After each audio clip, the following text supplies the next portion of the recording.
So the reason why we came up with this title is because we were just now speaking about what people have to lose, like money or private data. But of course, it's not only a problem that people lose something from their computer, it's also a society problem. Because now we were talking about that maybe 40% of the internet users are not very experienced and likely to have an affected PC. Now this means that 40% of the internet users are a security threat to the rest of the society.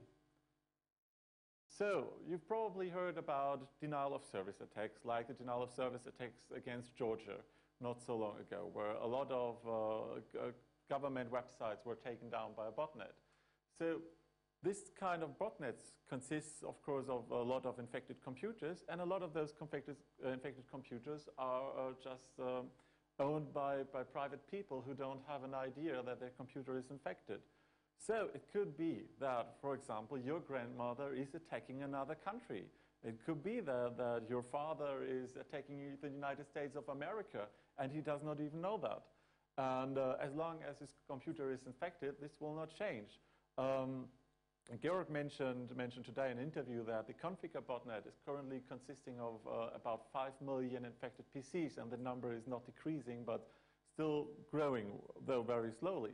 So we have detection for Configure. A lot of other AV companies have detection for Configure. So in principle, you could ask yourself the question, how can Configure still exist? And the reason is that there are still enough people who have no clue about security and who don't know how to keep their computers clean, and maybe who don't know an antivirus solution at all. And of course, it's a threat if a computer is infected and then the computer user or the computer attacks other users in their network range. And of course, attacks against other social network users. So if you're a Twitter user, if you're a Facebook user, and you have an affected PC, then it's very likely that you will also infect your friends' PCs. And this is not a very nice thing to do. So just to be a social person, you should be interested in keeping your computer clean.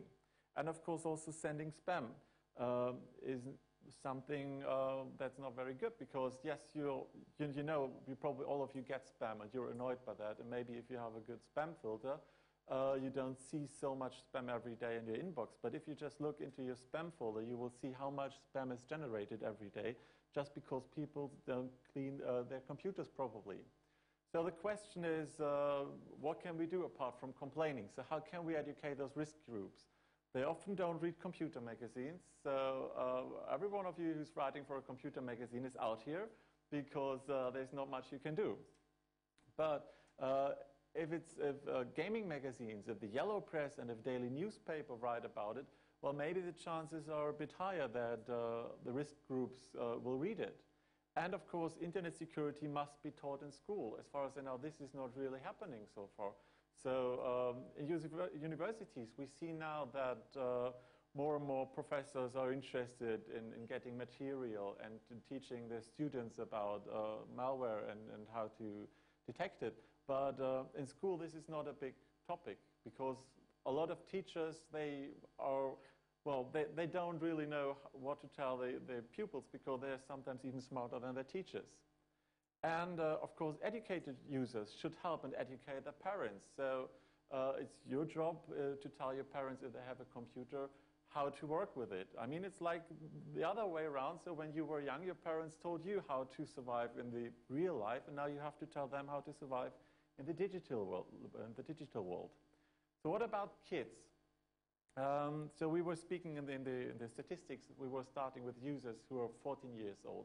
But of course, a lot of kids are also online if they're younger. So there are a lot of approaches to ensure that they are a bit safer when they're online, like parental control functions. And of course, parental control functions can block some websites where you're afraid that your child will visit it.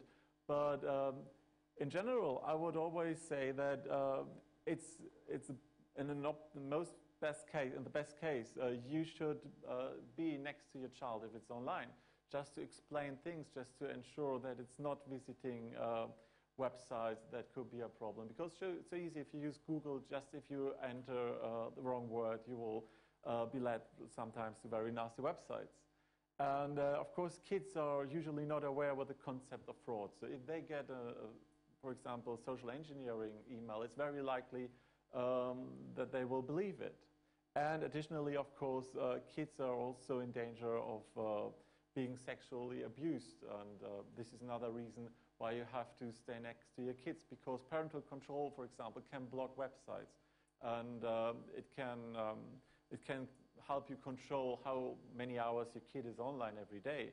But if your kid is starting to chat with people, there's nothing that software can do, because software cannot understand what other people are talking to the kids. So it's important just to have an eye on what your kids are doing.